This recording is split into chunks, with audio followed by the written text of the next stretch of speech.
My name is Carla Smithson, and I'm a graduate student at Biola University. And as you can see, I love books. There are so many treasures in those pages. And yet, I find myself using this more and more when I'm reading. And I think my students do too. So the question is, how do I move the treasures here into a format that I can use here?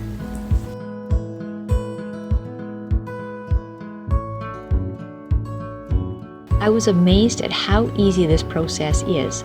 Let's get that source onto the computer. We are simply going to use a smartphone to get an image of the text to upload to the computer, and there are two ways we can do that. The first is to use the Google Lens app to detect text and copy it.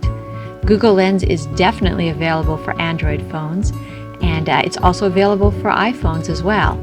So feel free to download that app and play around with it a bit. The second option is to take a good picture of the text.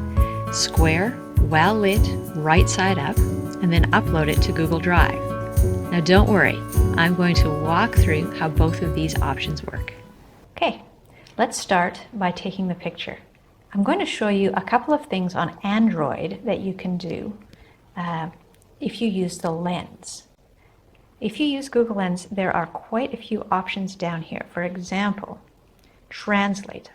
Now I have translating English to Afrikaans right now, and you can see that in fact the text is in Afrikaans. Probably not good Afrikaans, but you could possibly use it for an activity of students trying to see how good a translation is with Google and then making it better.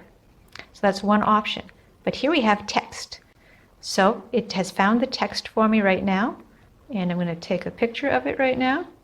There we go, we've got the text, and then I'm going to select all, and then I'm going to copy it to my computer, which is this one, and my computer has already received it.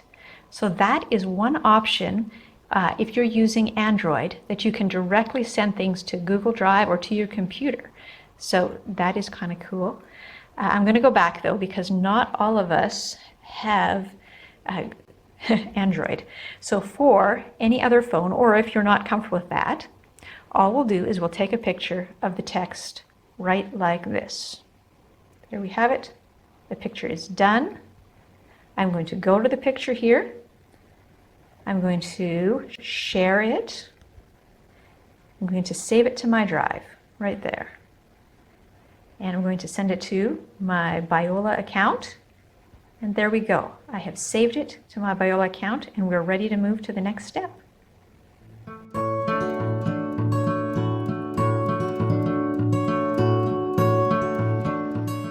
Okay, we want to get the photo uploaded to Google Drive. So it's possible you have to download it onto your computer from your phone and then upload it, or you can upload it directly on your phone onto Google Drive.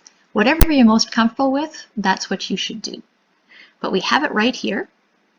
And now I'm going to right click.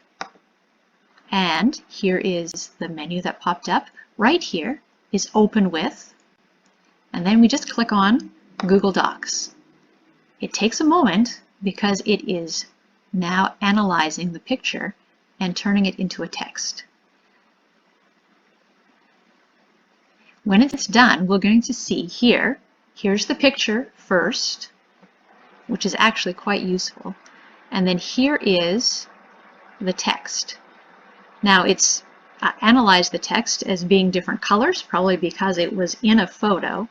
So let's see, by unanimous vote, we don't need this part. I'm going to just delete that.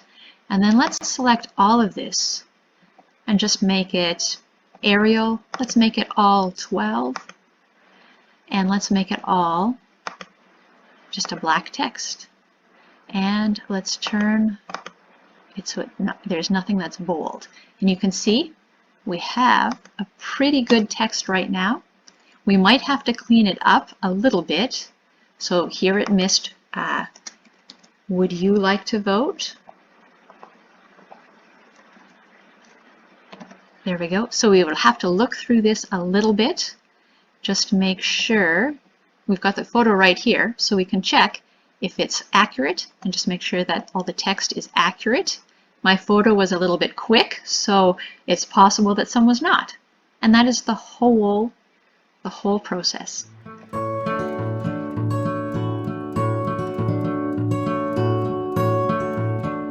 The first thing I want to do is make sure the vocabulary is at a good level for my students.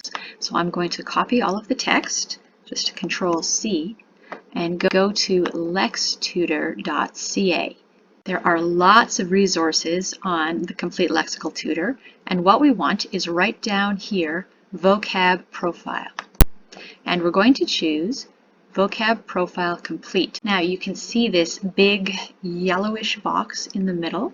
We're just going to highlight all the text there and Control-V, paste our story into it, and press down here the Submit window. I would like my students to read the text easily, and to do that they will need to know 98% of the words that are in the text. Vocabulary Profile is telling me here that to know 98% they will need the 4,000 word family level, and that might be a bit high, but let's see what the words are. Here we can see that blue and green are definitely words that they should know. The yellow, the orange, and the taupe may not be. Now the yellow words, residence and participate, I can easily change.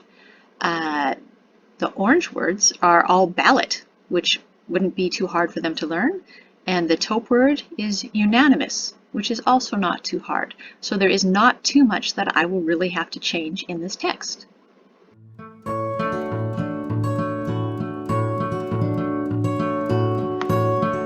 We are going to make a close or fill in the blank exercise using our digital text. You can see I've made a table with the words that I'd like the students to use, a space for definitions, and then our text is down below. First I'm going to just copy the chart because we will need that later. And then I'm going to go Control-H, and we're going to find election and replace it with a line. And we're going to select Replace All. Then we find our next vocabulary word, ballot. And we already have the line, replace all of those. We continue on through all of the words that we want the students to replace. And you can see that it also changes these words. And so to solve that, we just highlight the table and paste in the original table again and change this back to election. And that is how you would make a close exercise.